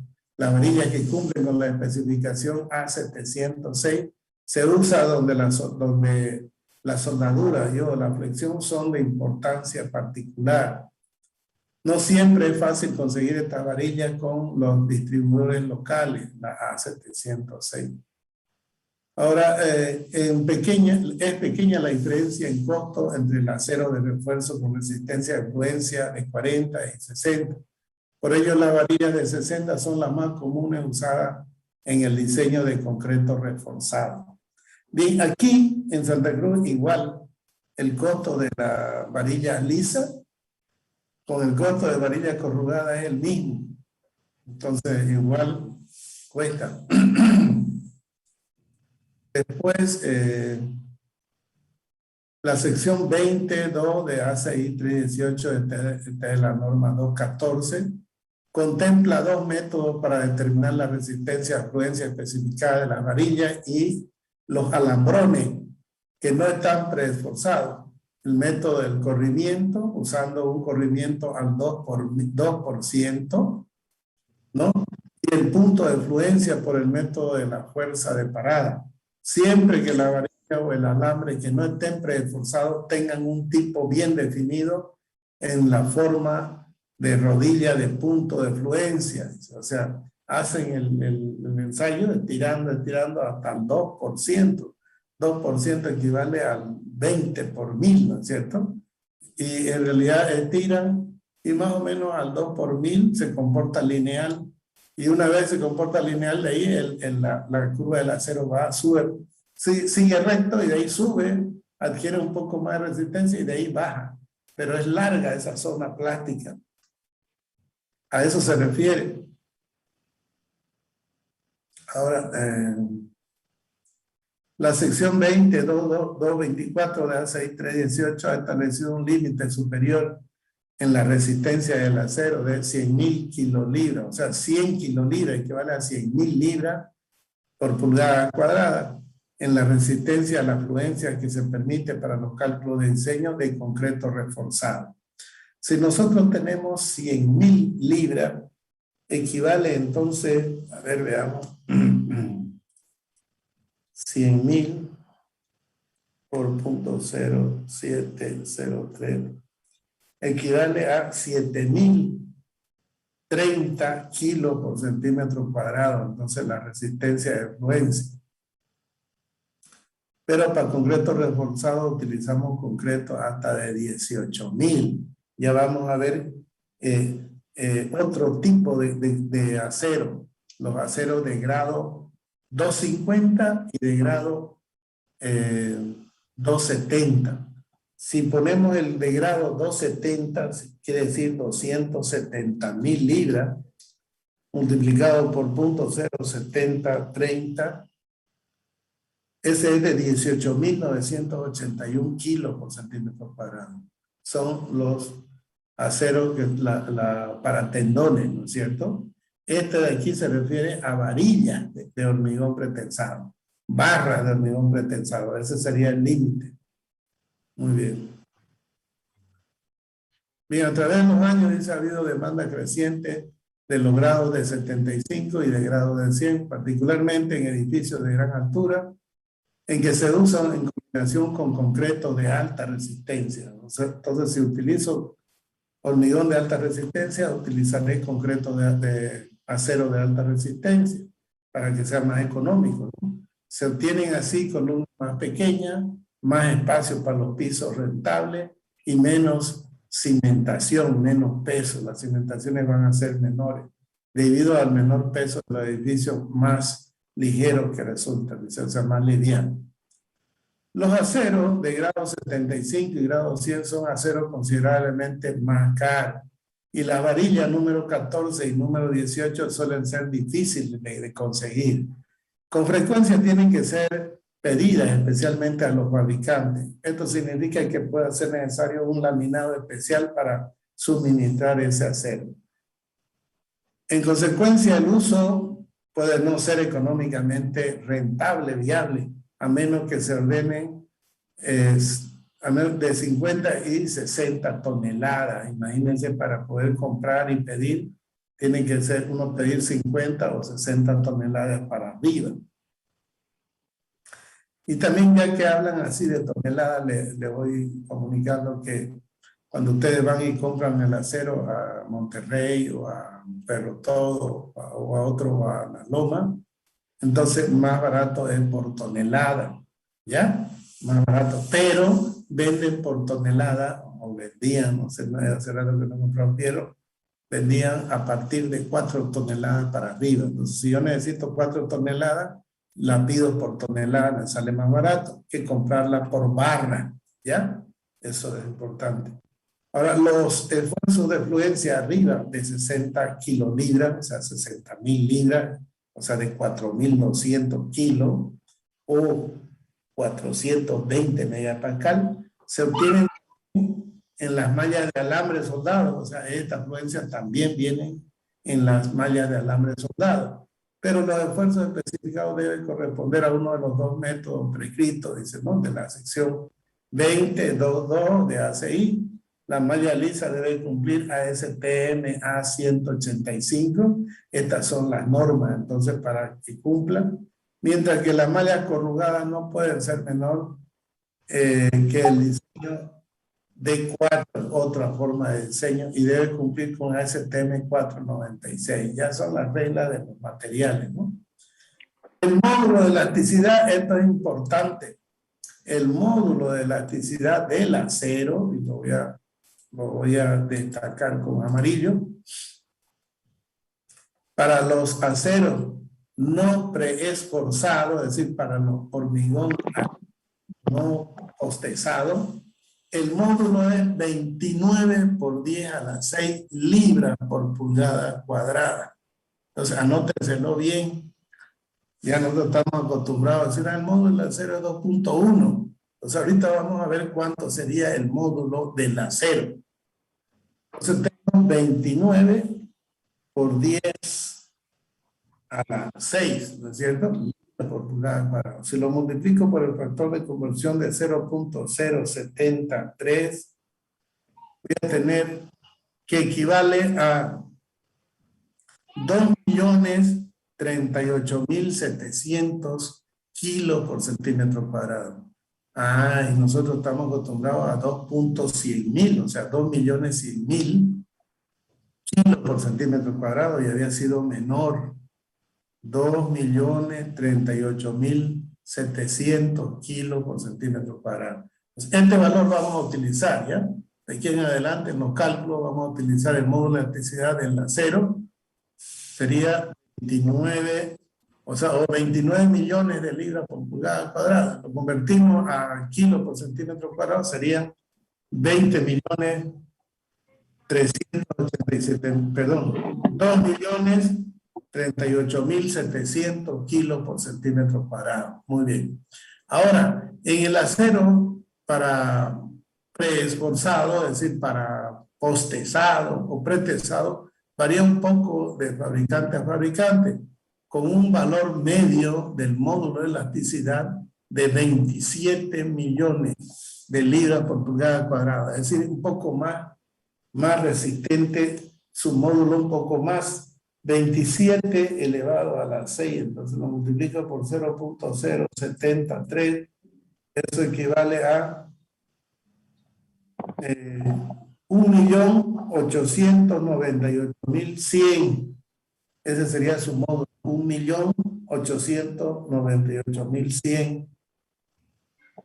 ¿No? Entonces, fíjense, aquí el módulo más bien un poco más bajo sería, ¿no? Para el pretensado, tiene mayor deformación. Ahora, el refuerzo de acero inoxidable, el refuerzo de acero inoxidable ASTM A955, se introdujo en el Código 2008, o sea, este acero se lo introdujo. Es altamente resistente a la corrosión, claro, porque lleva una capa de inoxidable, pues, ¿no? De zinc, lleva zinc. Entonces, este acero no se corroe, pero el problema es, especialmente la corrosión, dice, por picadura, no tiene, ¿no? Por aireación diferencial, debido a la exposición a las soluciones que contienen los cloruros, tales como las sales de deshielo, o sea, no le hacen mucho problema. Aunque cuando es más caro que el refuerzo normal de acero de carbono, el costo de su vida útil puede ser menor al considerar los costos de mantenimiento y reparación. ¿Qué quiere decir? Aquí no tenemos este acero. O sea, tenemos, pero para uso decorativo, para muebles, para todas esas cosas. No, el acero inoxidable no lo utilizamos, es carísimo. El acero inoxidable lo utilizamos para, por ejemplo, para ¿cómo se llama? Los caños de la retro, de todo eso que se utilizan hidráulicos, llevan acero inoxidable y son carísimos. Me acuerdo que una vez compré yo 1 metro de 1 pulgada, de 2 pulgadas, 1 metro de 2 pulgadas, $120 el metro, ¿no? Que lo utilicé para el buje de la pata de la retro, entonces que se utiliza como hidráulico, entonces caro. Igual también cuando uno quiere hacer, digamos, niquelar, por ejemplo, había gente que compraba, por ejemplo, revólver o algún arma y la quería hacer niquelar, es decir, que le pongan niquelado, que se vea. Es caro, entonces es caro el niquelado. ¿Listo? No se utiliza aquí, pero eso es bueno porque no se oxida. Por eso lo hacen niquelar, para que no se oxide. Generalmente, digamos, no utilizan el arma, ¿no? De vez en cuando para cazar. ¿Y qué es lo que pasa? Que se les oxida. Por eso es que siempre los armeros le pasan aceite y todo para que el arma no se oxide. Bien, eso en cuanto a esta novedad, ¿no? En Estados Unidos hay, es más caro y dice que lo caro que es el material, pero con el tiempo sale más barato. ¿Por qué? Porque tiene cero mantenimiento, no se oxida, no hay picadura, es decir, que se pueda fregar el acero. Bien, tamaño de la varilla y resistencia de materiales en el sistema internacional. Bueno, si ya lo estudiamos, son las conversiones a... Aquí tengo también otra de las varillas, ¿no? Número 3, que vale a tanto, el área, entonces también podemos verlo, están en la tabla que les pasé. En los ambientes corrosivos, ya hemos hablado de los ambientes corrosivos, ¿no? De los sulfatos, de los cloruros, de los hidruros. Entonces pueden oxidar y resultan perjudicial a la varilla y a la vida útil del hormigón. Bien, ¿cómo se soluciona esto? Se soluciona pasándole una pintura, ¿no? Con epoxi, pintura epóxica. Eso van a ustedes escuchar siempre. Se le pone pintura epóxica, ¿para qué? Para que no se oxide el acero. Aunque la pintura epóxica también contamina el medio ambiente, también, o sea, tiene su pro y su contra. Ahora creo que están prohibiendo usar esa pintura epóxica. Pero de todas maneras sería una solución, ¿no? Donde no haya daño al medio ambiente. Identificación de la marca en la varilla. Entonces ahora vamos a ver ya cómo vienen las varillas, si rápidamente. Las varillas vienen así, algunas vienen así corrugadas de esta manera, otras vienen así, que en forma casi helicoidal, ¿no? Otras vienen así de esta manera y otras vienen así. Entonces, generalmente las que llegan acá a Santa Cruz son estas, con una protuberancia un poquito inclinada, tipo espiral así. ¿Listo? Estas vienen así. Y aquí está precisamente cómo es que viene. Esta viene la letra, el símbolo del laminador productor. Esta aquí viene el tamaño, número 11, digamos en este caso. Esta otra, el tipo de acero, si es S, si es S, si es W, habíamos dicho, ¿no? Y si es, hay otra L para acero de piel, R, ¿no? Para, R era, habíamos llamado de no me acuerdo, es que no utilizamos esta nomenclatura nosotros, no utilizamos en Estados Unidos y la ACI. Y por último viene el grado. Entonces ustedes lo que tienen que hacer es fijarse en el borde de la varilla, ahí le va a indicar. Y va a ver también ahí si es que utiliza el sistema internacional o el sistema inglés, este es para el sistema inglés. Generalmente vienen con el sistema internacional. El sistema internacional es este de aquí que habíamos visto, ¿no? Con esta nomenclatura, que es su equivalente. Va a venir entonces así. Acero de 2.500, 3.000, 3.500, 4.000, 5.000, hasta 6.000 libras por pulgada cuadrada. Su equivalente va a venir en megapascal.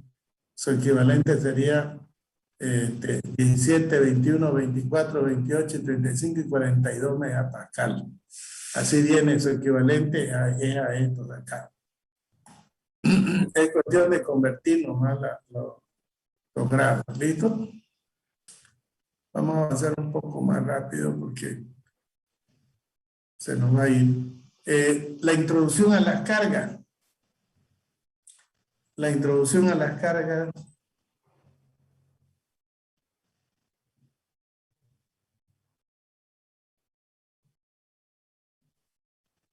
Oye, perdón. Estamos con lo de hormigón, ¿no es cierto? Me confundí, creo, la clase ahora es hormigón, pues, ¿no? Ya, estaba confundido con el martes. Está bien. Estaba confundido. Vamos a hacer la introducción a las cargas, ¿listo?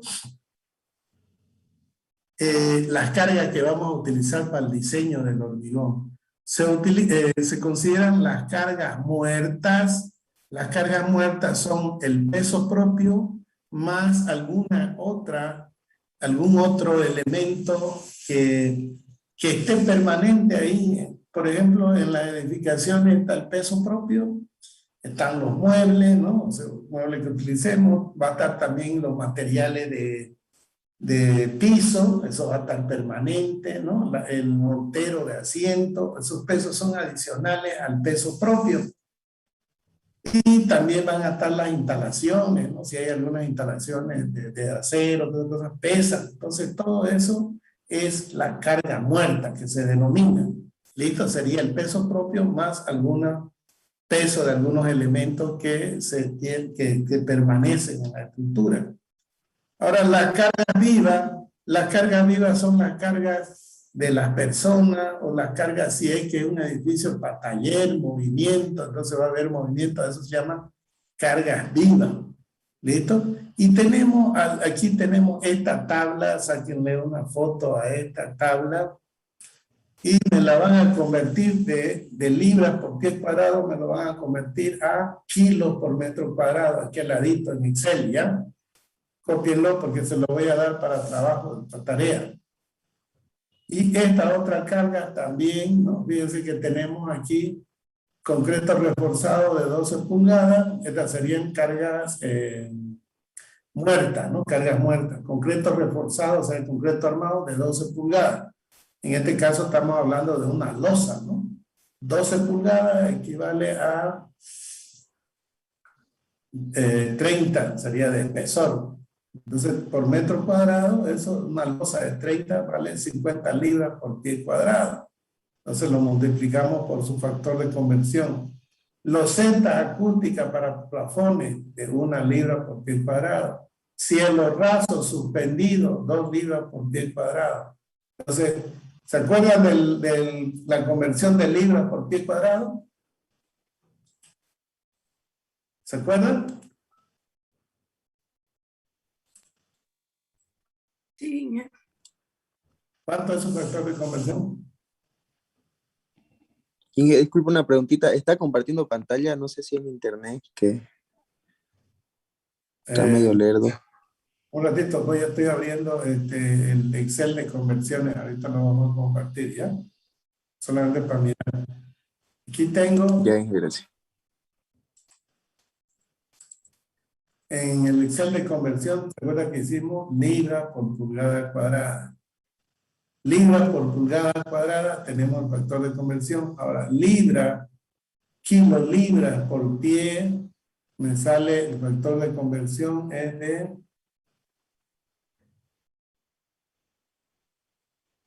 kilolibras. Aquí le quitamos 3 ceros y sería 4.887 el factor de libra. Aquí tenemos libra por pie cuadrado, fíjense, kilolibra.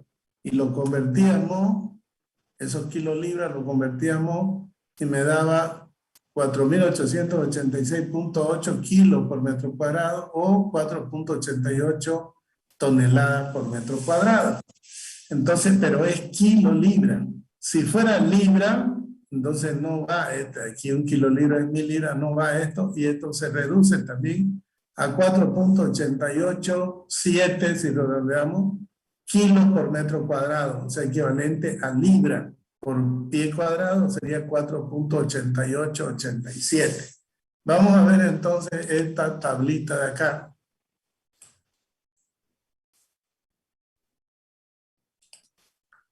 Entonces, ¿cuánto era? ¿Lo anotaron? 4.887, ¿no? Sí. Por ejemplo, vamos al cielo raso suspendido, que le llamamos nosotros el estucado, pero cielo raso. Dice que pesa 2. Voy a multiplicar por 2.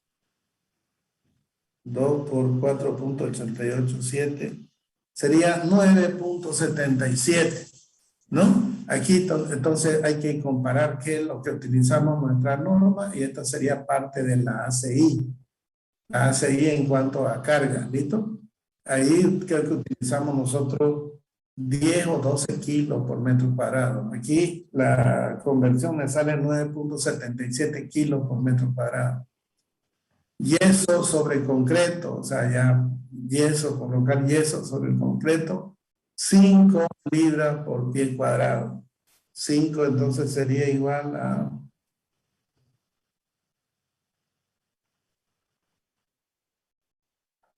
24.4 kilos por centímetro cuadrado.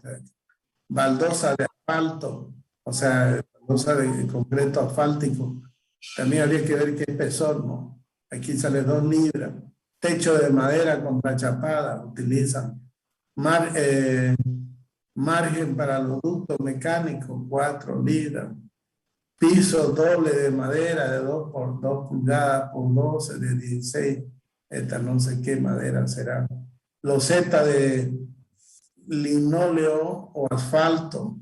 Piso de madera dura, ¿no? 1 pulgada de cemento sobre el relleno de concreto. A ver, veamos. 1 pulgada de concreto sería 2.5 centímetros, ¿no? Sería un mortero de asiento, digamos.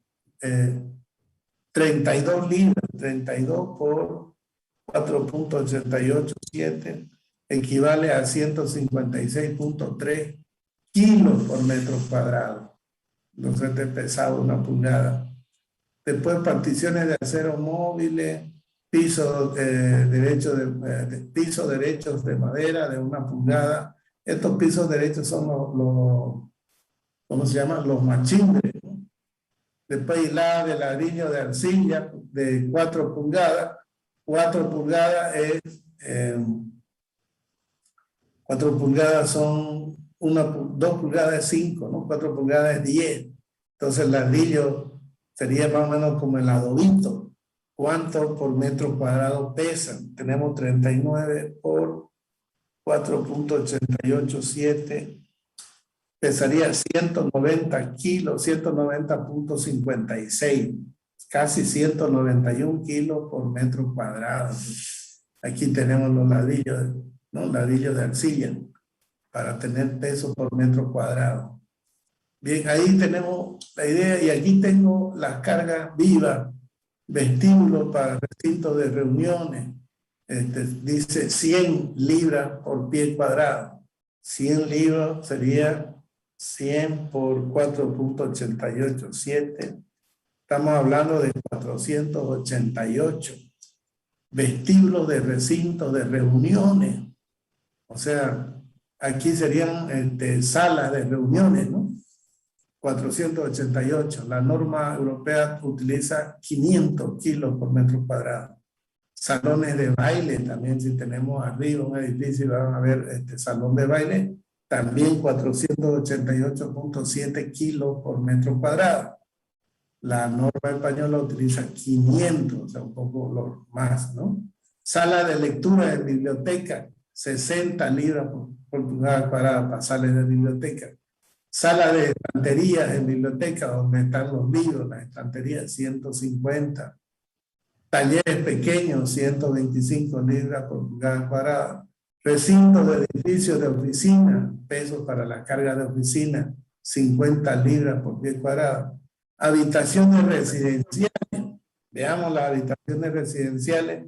Se utiliza de a 250 kilos por metro cuadrado. Aquí tengo 40 por 4.887. Me quedaría 95.5 kilos por metro cuadrado. Entonces eso es lo que se utiliza. Ya, pero ya aquí se van a fijar en la norma de... No sé si han bajado la norma para hormigón, ya que ha salido acá. Bájenla, también está la parte de carga y ahí vamos a hacer la comparación, ¿listo? Quiero que me hagan ese trabajo. Entonces, esto lo transformen a kilos por metro cuadrado y comparen con la norma que ha salido.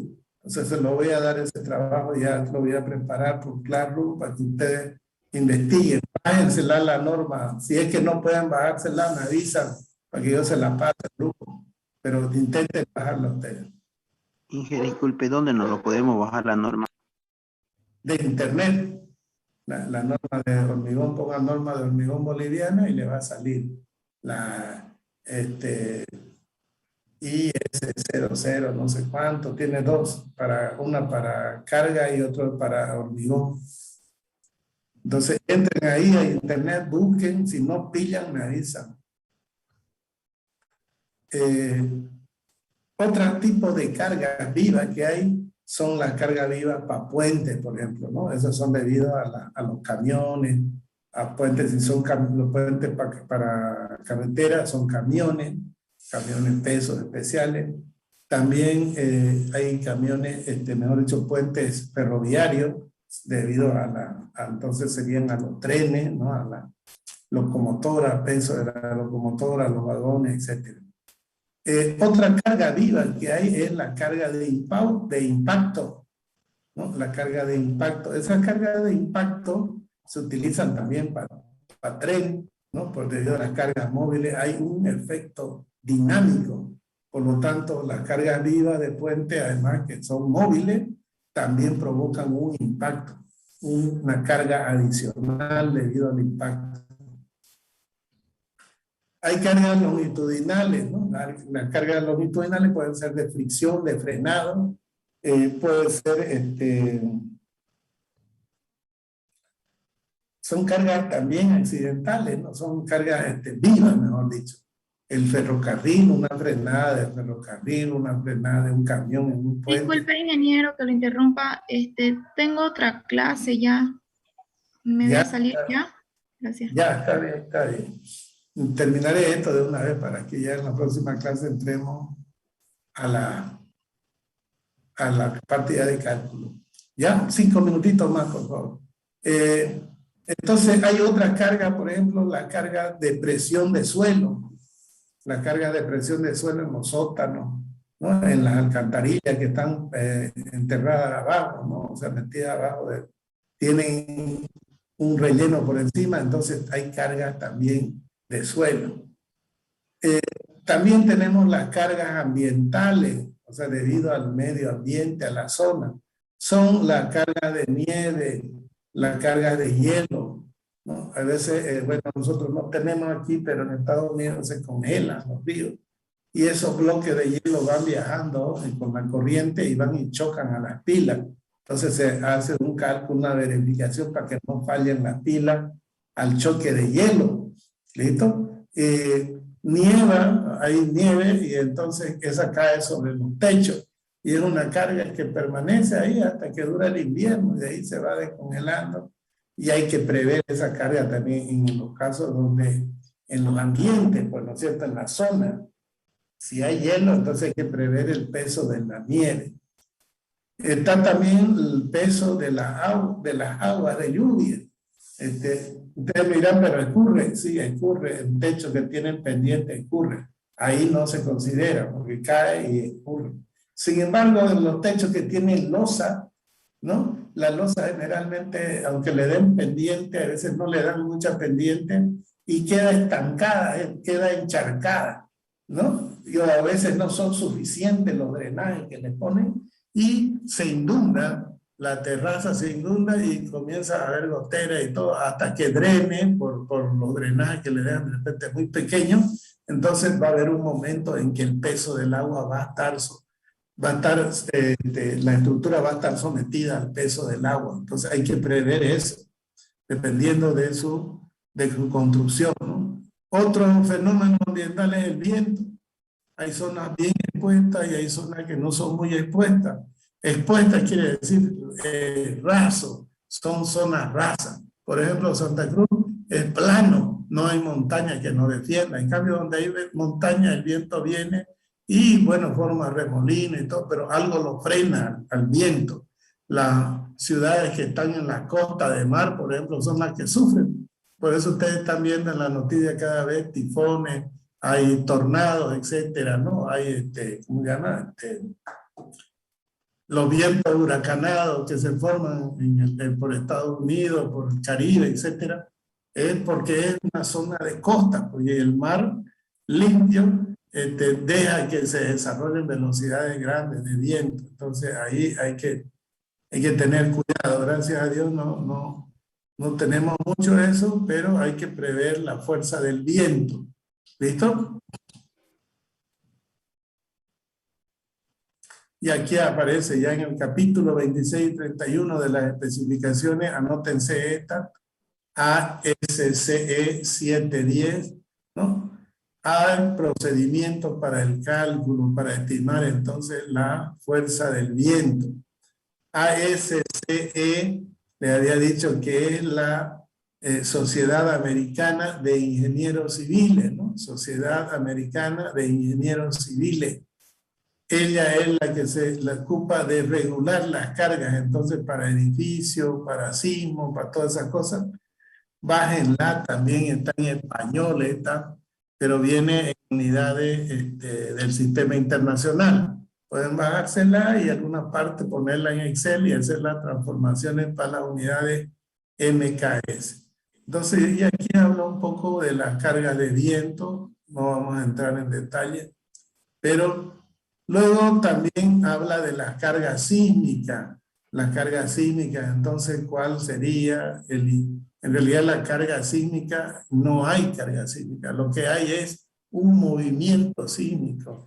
Y el movimiento sísmico lo que hace es mover la estructura. Y como la estructura tiene un peso, tiene una masa, entonces al mover ese movimiento rápido que pasa una onda y lo mueve, hace que se mueva un edificio como un péndulo. Entonces esas son las fuerzas básicas. Ya una vez lo movió, el edificio se mueve para un lado, para el otro lado debido a su propia masa. Y eso es lo que lo puede hacer fallar entonces al edificio. Porque la velocidad de la onda también es sumamente rápida, ¿no? O sea, onda, la velocidad, entonces lo mueve y lo que hace el edificio es responder a ese movimiento. Por eso, a ver, una parte se nos da vamos a ver en el robo, cómo es la respuesta. Se llama el espectro de respuesta. Ese espectro de respuesta es cómo responde el edificio, ¿no? Su aceleración que va a tener, su movimiento. Entonces tiene una aceleración versus tiempo. Cómo se va acelerando y cómo se desacelera. Viene y le mueve el piso, es como si nos muevan el piso, a nosotros nos van a hacer mover. Igual un edificio, mueve el edificio y comienza el edificio a moverse como un péndulo. Entonces va a tener podemos hacer una gráfica de la aceleración versus el tiempo, cómo se acelera, ¿no? Cómo se acelera, el primer instante sube un pico y luego va bajando la aceleración en función del tiempo que pasa. Entonces sería la carga sísmica, ¿no? Debido a los terremotos, maremotos. Selecciones de la carga de diseño. En esta parte de selecciones de carga de diseño, quiero que, bueno, todavía aquí en el segundo capítulo ya vamos a entrar a la combinación. Bueno, y habla de la exactitud de los cálculos. La exactitud de los cálculos dice que en realidad en ingeniería no hay pues de ir al milímetro a comprobar a los decimales y todas esas cosas. Dice que basta con valores aproximados, ¿no? Para los cálculos de diseño, ¿no? Además de que hay un montón de coeficientes de seguridad. Entonces, por eso no le da mucha... Habla un poco de que no hay que ser tan estricto en cuanto a los resultados. Bueno, a veces es fácil hablar, pero a veces es difícil las consecuencias. Yo les digo por qué, porque he visto casos que han habido problemas en algunas construcciones y buscan, lo primero que se busca, falla una columna, una viga, lo primero que buscan es que estaba mal el cálculo, ¿no? Y entonces, si no, otros buscan y dicen está mal la construcción. Entonces, ¿qué es lo que hace? Lo primero que hace el contratista, tiene todo escrito, todas las órdenes que le han dado, todas las pruebas, todo. Y si el supervisor le acepta todo, se supone que todo está bien, porque el supervisor se supone que ha estado todo el tiempo en la obra. Entonces, ¿quién queda para responder por ese problema que ha habido? El calculista. El calculista que hizo el cálculo estructural, si no tiene una buena memoria de cálculo, donde justifique todos sus cálculos, sus valores y todo, y tenga todo, digamos, de acuerdo a la norma, cumplido la norma, entonces el calculista no tiene problema.